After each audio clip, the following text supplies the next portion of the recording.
كجالية يكون عندنا دور إيجابي ودور فعال ودور ضغط إيجابي وتمثيل مشرف. احنا هذا هو الدور تاعنا. هناك حتى من يريد من أبناء الجالية إنشاء يعني شركة هنا في تونس تكون كمصرف أو للمنتوجات الجزائرية والتعريف بها. With Radio Algeria International, you will not miss a single major political or economic event. Radio Algeria International, our voice in the world.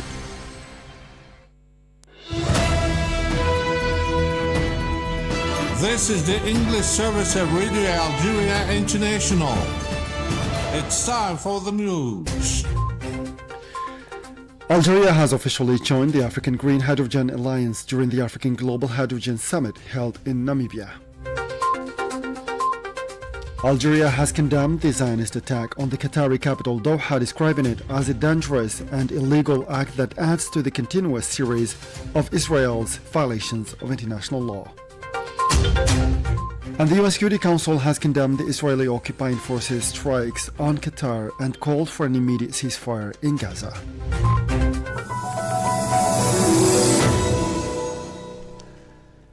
Those were the headlines, and now the news in detail from Radio Algeria International. First in our news, the acting Prime Minister, Mr. Sifi Gharieb, has presided over the 197th session of the State Participation Council, CPE, at the Government Palace, devoted to the development prospects of a number of public companies operating in the electrical, telecommunications, pharmaceutical, and glass industries. This session aims to highlight the importance of implementing the investments planned by the companies concerned, notably those with a direct and significant impact in terms of strengthening production capacity, diversifying the national economy, and creating jobs. The chairman of the African Export-Import Bank, Afreximbank, Mr. Benedict Orama, has stressed in Algiers that his institution was ready to support the energy projects launched by Algeria as part of its efforts to promote African economic integration, in particular the Trans-Saharan gas pipeline project and regional electricity interconnection projects. Mariam Barsha has more details in this report.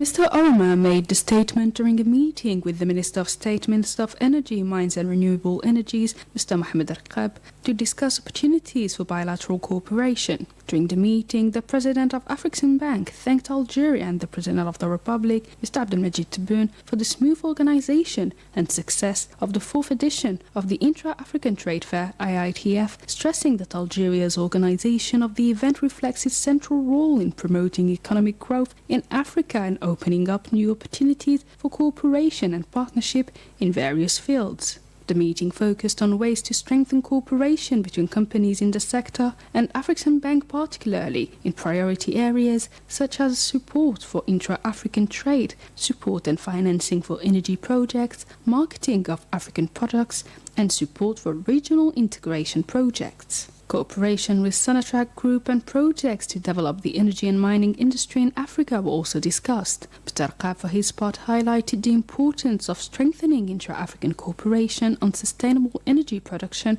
capacity development, and electricity interconnection, reaffirming Algeria's commitment to supporting the African integration process and actively participating in joint development initiatives such as electricity interconnection projects and the Trans-Saharan gas pipeline project, given their economic benefit for the country's growth and neighboring countries. On the occasion, Mr. Orama praised Algeria's major role in promoting African integration, emphasizing the importance of marketing and processing African products locally in order to create added value within the continent. Affirming that Afreximbank was ready to support development projects in the fields of energy, agriculture and processing industries, Mr. Orama highlighted the strategic importance of the TCGB in security supply and strengthening the development in the region. And Algeria has officially joined the African Green Hydrogen Alliance during the African Global Hydrogen Summit held in Windhoek, Namibia. Mariam Barshi tells us more again.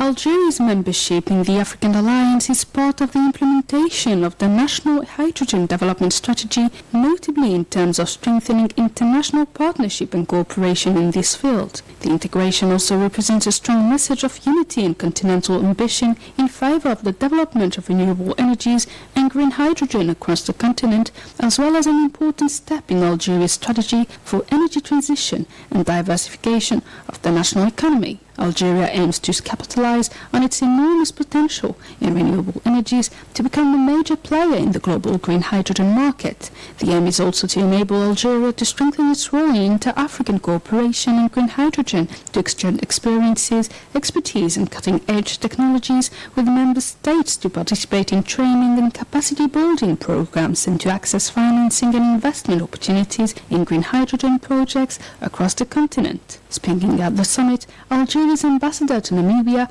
Abdelkim Diaf, examining Algeria's national hydrogen development strategy and ongoing projects and activities in this field, while emphasizing Algeria's commitment to developing the renewable energy and green hydrogen sector. Launched in May 2022, the AGA, chaired by South Africa's Minister of Electricity and Energy, aims to create a platform led by African governments, bringing together countries on the continent committed to accelerating large-scale renewable energy and green hydrogen projects, strengthening coordination, consultation and regional cooperation, and consolidate Africa's role as a global leader in the green hydrogen economy. Algeria has condemned the Zionist attack on the Qatari capital Doha, describing it as a dangerous and illegal act that adds to the continuous series of Israel's violations of international law. This came at a speech Algeria's permanent representative to the UN, Ammar bin Jama, delivered during an emergency session of the UN Security Council held at Algeria's request. Bin Jama stressed that Israel is acting in total disregard to international law and borders. Strongly condemns and denounces the cowardly Israeli aggression that targeted the Qatari capital, Doha. We express our full solidarity with the brotherly state and people of Qatar. The recent attack in Doha is more than a violation of sovereignty of a UN member. It is an affront to diplomacy itself. The Algerian ambassador pointed out that the attack on Qatar demonstrates Israel's interest in prolonging and expanding the war. It is irrefutable proof that the Israeli occupying power does not seek peace, does not seek peace, does not seek the release of hostages, does not seek the end of hostilities, but thrive on war. That was Algeria's permanent representative to the UN, Ammar bin Jama. Still, in the Middle East, the UN Security Council has condemned the Israeli occupying forces' strikes on Qatar and called for an immediate ceasefire in Gaza. Mariam Barshi develops. At an emergency session of the UN Security Council, both China and senior UN officials strongly condemned the Israeli occupying forces' recent airstrikes on Doha, Qatar, warning of a dangerous escalation in the Middle East and urging for immediate steps towards a ceasefire in Gaza. China's permanent representative to the UN, Ambassador Fu Kong, denounced Tuesday's attack as a blatant violation of Qatar's sovereignty and international law. He stressed that military action and the use of force cannot resolve the crisis, urging for an immediate ceasefire to save lives and facilitate the release of hostages. Mr. Fu also called on major powers outside the region to adopt a just and responsible position and to contribute constructively to regional peace efforts rather than fueling tensions. The UN Under-Secretary General for Political Affairs, Rosemary DiCarlo, for her part, warned that the strikes on Doha marked an alarming escalation that could open a new and dangerous chapter in the ongoing war in Gaza. She highlighted Qatar's key role alongside Egypt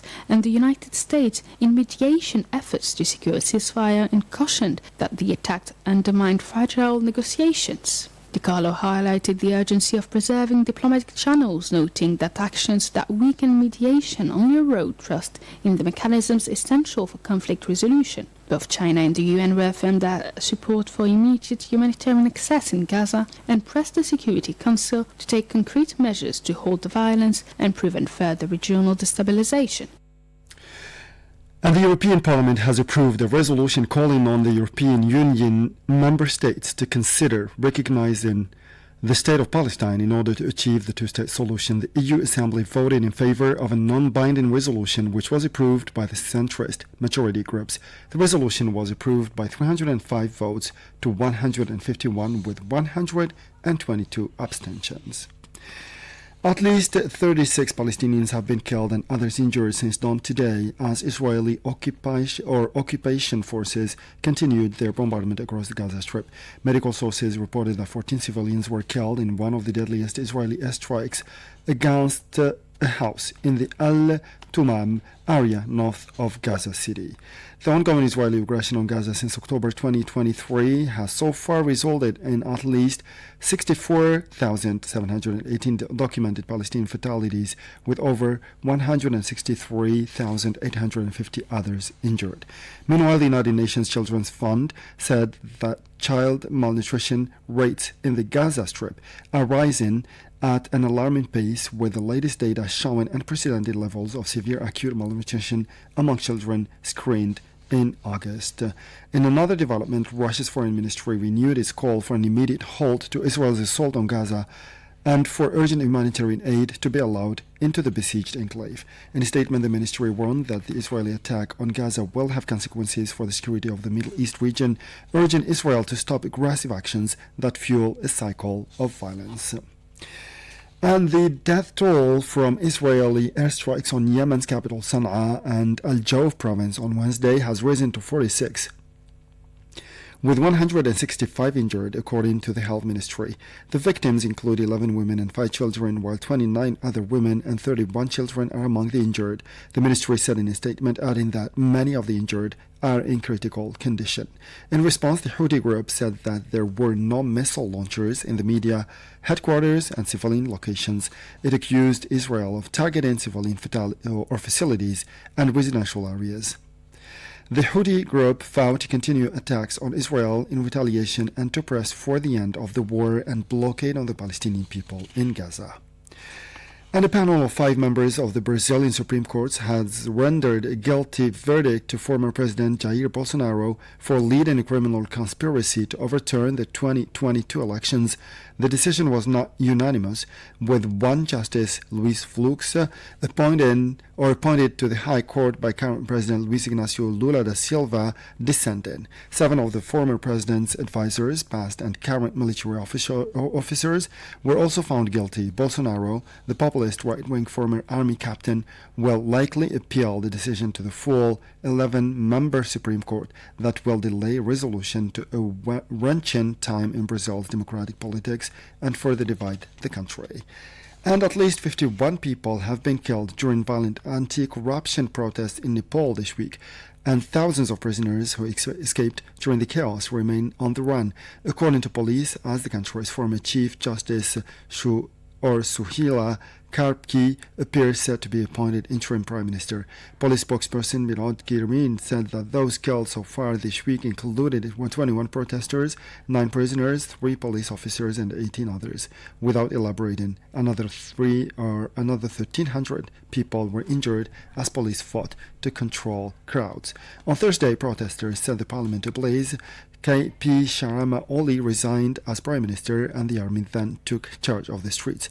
Wedged between India and China, Nepal has grappled with political and economic instability since the abolition of its monarchy in 2008, while a lack of jobs drives millions to seek work in other countries and send money back home.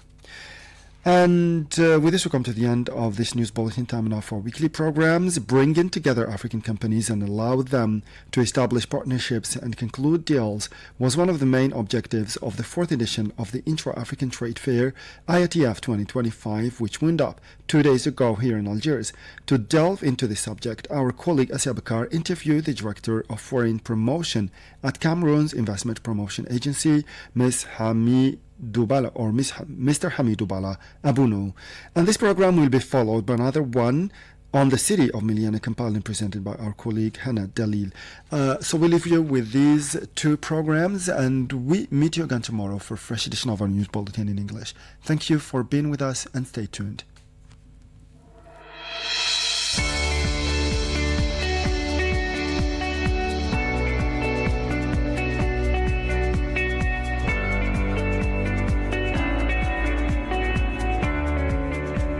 So what are your expectations for your participation at the IATF 2025? It would be good to look at the context of this event. You know, IATF is organized within the EFCFT, which has as mission to bring Africans together for businesses. So our expectation would be to have more of African investors who are ready to invest in Africa as a whole and Cameroon in particular.